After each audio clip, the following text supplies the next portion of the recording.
الله يا مصر، الله على عظمة مصر، الله على رجالة مصر، الله على الكرة الجميلة. الكرة رمز السعادة، الكرة هي الفرحة الوحيدة اللي بتدخل السعادة لكل المصريين.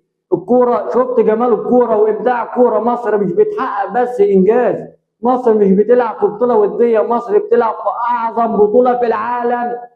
في العالم. كل الناس اللي كانت بتشكك في حسام حسن النهارده اكبر دليل ان حسام حسن افضل مدير فني في مصر من سنين، مش من النهارده، مش قبل ما يمسك المنتخب. هو كان يستحق الفرصه دي من 5 6 سنين، قبل حسام البدري وقبل غيره وقبل غيره. النهارده ربنا بيكافئ اللعيبه اللي معاه علشان كلهم على قلب راجل واحد، كلهم رافعين قلب مصر، علم مصر فوق اي حد. مصر يا جماعه النهارده بتعمل عظمه. افرح، زقطه، تتنطط، ارقص، اعمل اللي انت عايزه، ومعاك الصلاحيه مفتوحه يا صديقي العزيز. افرح، اتنطط. مصر ليله للتاريخ، ليله للعمر. اسهر، مفيش نوم النهارده.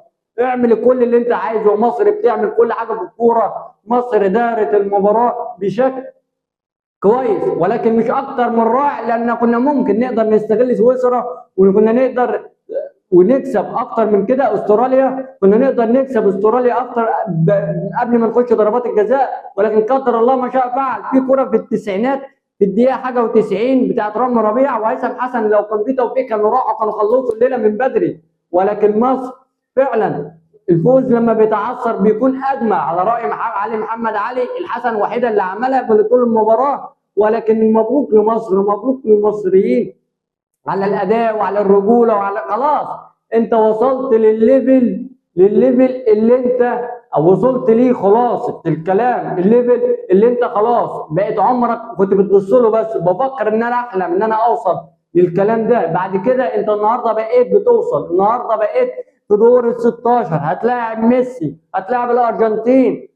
النهارده انت في حلم. لابد نشتغل على البلان وعلى الخطه دي. مصر تستحق، الكره المصريه تستحق، كره مصر. شوف النهارده امام، تشوف النهارده نجوم مصر النهارده عملوا ايه. مصر النهارده يا جماعه عمل كل حاجه. مفيش فنيات هتتكلم فيها، مفيش حاجه هتقدمها غير انك تكون فرحان.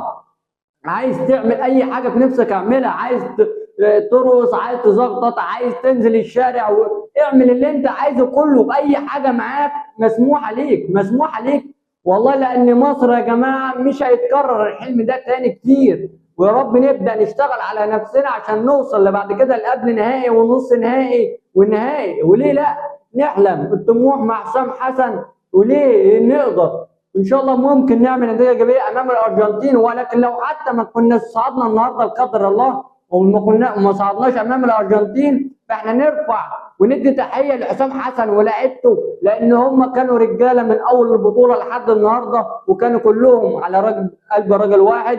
مبروك لمصر، مبروك لمصر الصعود التاريخي لكاس العالم امام استراليا. ومبروك للرجاله، مبروك لكل حاجه، مبروك كل الناس من حقها تفرح، كل الناس من حقها تتنطط، كل الناس من حقها تزغرط. افرحوا، افرحوا يا جماعه. ليله من اسعد الليالي في تاريخ الكوره المصريه والافريقيه. مصر لدور ال 16 امام الارجنتين، امام ميسي، امام الفاريز، امام مارتينيز. كل الحاجات دي يا جماعه تاريخ تاريخ تاريخ عمره ما يتمحي. الليله دي عمرها ما هتكون ممحية من أي تاريخ أو ذاكرة أي واحد بيعشق كرة القدم أو كان بيتفرج على المباراة دي. للتاريخ، مباراة للتاريخ، صعود للتاريخ. إن شاء الله اللي جاي أحسن، وإن شاء الله نقدر نبني على ده، لأن الكرة المصرية أثبتت إن هي عندها نجوم. ممكن ما عندناش محترفين، ولكن عندنا نجوم ولاعيبة على أعلى مستوى. سلام.